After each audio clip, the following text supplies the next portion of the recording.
If you haven't heard about Anchor, it's the easiest way to make a podcast. Let me explain. It's free. There are certain tools that allow you to record and edit your podcast right from your phone or computer. Anchor will distribute your podcast for you, so it can be heard on Spotify, Apple Podcasts, and many more. You can make money from your podcast with no minimum listenership. It's everything you need to make a podcast in one place. Download the free Anchor app or go to anchor.fm to get started.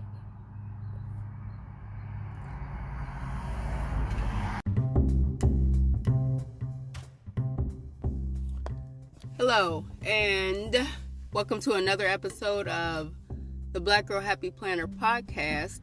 And this is the second installment of my Crockpot 101 series. If you listen to the first episode, you know that one of my goals for 2023 is implementing more Crockpot recipes into my meal planning system for 2023.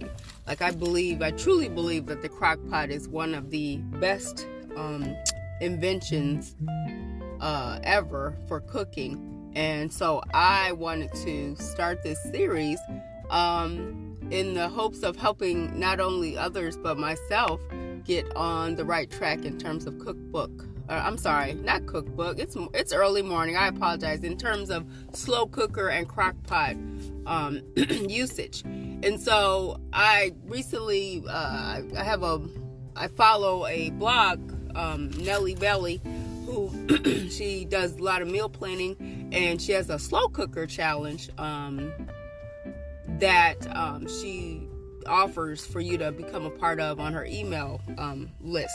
And so she also wrote a book called The Slow Cooker Essentials. And so in the first part of my Crockpot series, Crockpot 101 series, I talked about her book and some of the stuff she wrote about just the basics of a crockpot. And so in this part, the second part of her book, she talks about what type of crockpot you have. And I think it's funny, she starts off asking two questions. Do you have a 20th century crockpot, or do you have a 21st century crockpot? And I think it's funny, the 20th century crockpot are those old crockpots from like the 1970s, that if you're my age, which is I'm almost 50, if you're my age, your mom probably had one or two of the 20th century crockpots.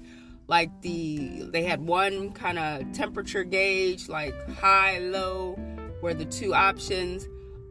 They look like a crock, like a ceramic crock, which is the concept for a crock pot. And so, yeah, my mom had about 2 or 3 of those. She had the ones that looked like an actual crock that you could set the crock down into the heating mechanism. And it had like I said, 2 options for that. But then there's she had also a very I won't say modern, but I'll say modern for the 80s. It was considered modern, the other one that she had. And so she definitely used those crock pots quite a bit. She used them at home to make stuff for us to eat, and she also used them at events for family. So crock pots were awesome because you could take them and travel with them. So say if there was an event or something you were going for family, you could take your crock pot, plug it in, and still have your food heating. You could also crock pots very versatile, and they started becoming very versatile in the 80s and 90s. Then before my mom passed, she had acquired one of those crock pots that was like a three crock pot, set all in one, where you could plug it in and heat up different sauces and different side dishes and stuff like that. That, to me, that was the greatest thing in the world, because you could serve multiple dishes or side dishes at an event or in a family activity, without a bunch of drama and without a bunch of dishes. That's what I love about a crock pot. You can cook all in one. So I digress. So again, do you have a 20th century crock pot, or do you have a 21st century crock pot? And the author asked that question. So my mom had the 1970s, 20th century. I have 21st century crock pot, which means I have a crock pot that is an all-in-one, kind of like an Instapot. So, when Instapot came on the scene, it allowed people to cook things in an instant. That's why it's called an Instapot. You can cook things, and it's really a pressure cooker. Instapot is just a catchy name to make it sound like you're cooking stuff, super quick, which you are. But really, it's a pressure cooker. The concept of a pressure cooker became this thing in the 21st century that they took, again, from the 20th century. Because pressure cookers, if you remember your grandma making jam or jelly, or canning and preserving, they used pressure cookers on the stove, and those were the ones that had the whistle on them, or the timer on it, and a whistle. If it was fancy, it had a timer on it and a whistle.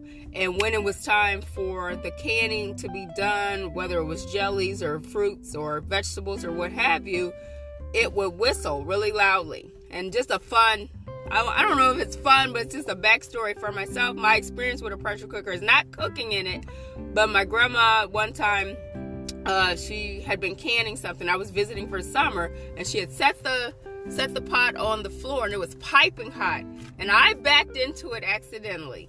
That was totally my fault, and I burned my leg, but I didn't realize I had been burnt until like several minutes later, because that's how hot it was. That's how hot that my leg took a couple of seconds, couple minutes really, to identify the fact that I had just been burnt.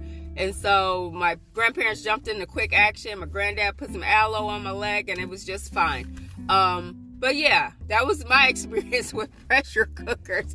Fast forward to 2023, the early 2020s. Fast forward to that and my Instapot days. And I don't have the Instapot brand, because Instapot, let's be clear, the price of Instapots when they first came out were very high. And so I got a Crockpot version, Crockpot Express, which I love Crockpot. I mean, I was always a faithful Crockpot person, because that's what my mother used, so I felt obligated to get a Crockpot product. And before the Crockpot Express, I had a regular Crockpot that was for traveling. So it had like little clips on the side and the Crockpot thing that you could pull out and clean very easily. But I did have one of those.